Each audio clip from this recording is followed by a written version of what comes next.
Chapter 14. Preparations for the Ball. It was on a Sunday afternoon when someone spoke about the fancy dress ball again. Frank Crawley had come to lunch, and the three of us were hoping to have a quiet afternoon. But as we were walking out to the big tree on the lawn, we heard a car in the drive. We had to go back into the house to welcome the visitors. Very soon more people arrived, and then some more. They all stayed to tea, of course. As we sat in the drawing-room eating cake and sandwiches, one of our visitors suddenly said to Maxim, "Oh, Mr. De Winter, there's something I must ask you. Are you having a fancy dress ball at Mandalay this year?" Maxim answered quietly. "I haven't thought about it," he said. "And I don't think anyone else has either." "Oh, but you're wrong," said another woman. "We have all been thinking about it. We used to enjoy the Mandalay ball so much." "Well, I don't know," said Maxim. "There would be a great deal to do. You had better ask Frank Crawley. He would do most of the work." "I don't mind the work," said Frank, looking at me. "It's for Maxim and Mrs. De Winter to decide." Everyone looked at me and started to talk at once. "Now, Mrs. De Winter, you must help us. Your husband will listen to you. After all, you're a new bride. The ball will be for you." "Yes, of course," said a man. "We all missed your wedding. There ought to be some kind of party here at Mandalay."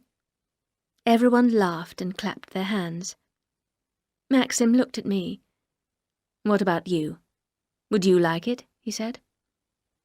I did not know what Maxim was thinking. Perhaps he thought I was too shy to want the ball. "I think I rather like the idea," I said with a smile. Maxim turned away. "All right then, Frank. We'll have the dance. Mrs. Danvers can help you. She will know what to do. Now, if we've all finished tea, we'll go into the garden." We all went outside. Our visitors were talking happily now about their costumes for the ball. I felt excited too. "What will you wear?" I said to Maxim. "I never wear fancy dress," Maxim replied. "I'm the host, so I can do as I like." "What shall I wear?" I said. "I've no idea at all." Maxim smiled at me. "If you look pretty, I don't mind what you put on," he told me. "All right," I said. "My costume will be a secret. I shall keep it as a surprise." Maxim laughed and patted me on the shoulder. As usual, he was treating me like a child. I did not want to be a child. I wanted to be a grown-up woman. "I shall wear a beautiful dress at the ball," I told myself. "Everyone will say how charming I am. They will think of me as the real Mrs. De Winter at last. Maxim will love me as his wife and forget about Rebecca." Soon everyone at Mandalay was talking about the fancy dress ball.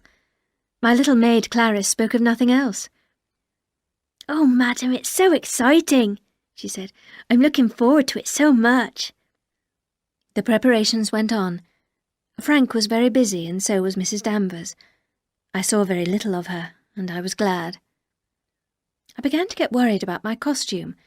I did not know what to wear. I looked through the books that Beatrice had given me.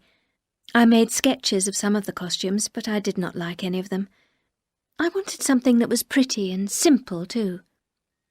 That evening, as I was getting ready for dinner, there was a knock at my bedroom door. To my surprise, it was Mrs. Danvers. She was holding a piece of paper in her hand. It was a drawing of a costume which I had sketched and then thrown away. "I found this, madam," Mrs. Danvers said. "I thought you had thrown it away by mistake." "No, Mrs. Danvers, I don't want it, thank you," I said quickly. I hoped she would go, but she stood at the door. "So you haven't decided what to wear, madam?" Mrs. Danvers said in a friendly voice. "No, I haven't decided yet," I replied. "Perhaps you could copy one of the pictures in the gallery," Mrs. Danvers suggested. "Many of them would make beautiful costumes. What does Mr. De Winter think?" "I don't know," I said. "I wanted to surprise him. I was going to keep my costume a secret." Mrs. Danvers looked pleased at my words. "Then I suggest that you have your costume made in London, madam. There is a shop in Bond Street that would do it really well. I have always liked the picture of the girl in white, Mrs. Danvers went on in the same friendly way.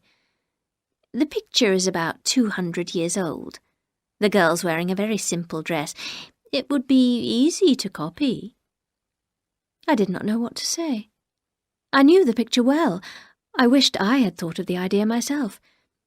"Thank you, Mrs. Danvers," I said. Mrs. Danvers went out quietly. I wondered why she was so friendly.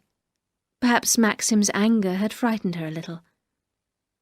As I went down to dinner, I stopped in front of the picture of the young girl.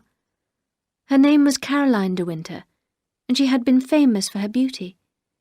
The dress was very simple, with short sleeves and a long full skirt. Her hair was in curls. I would have to wear a wig over my own straight hair. I felt very excited. I was glad that I had chosen my costume at last. I said nothing to Maxim. The next day I made a sketch of the picture, then I sent the drawing to the shop in London, with careful instructions about the dress and the wig. The preparations for the great day went on. No one expected me to do anything.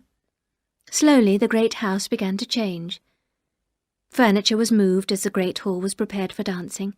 Coloured lights were hung in the trees outside. There were flowers everywhere. Hundreds of them were brought in from the garden, and Mrs. Danvers knew exactly how to arrange them. Mandalay took on a new beauty. I had never seen the old house looking so lovely.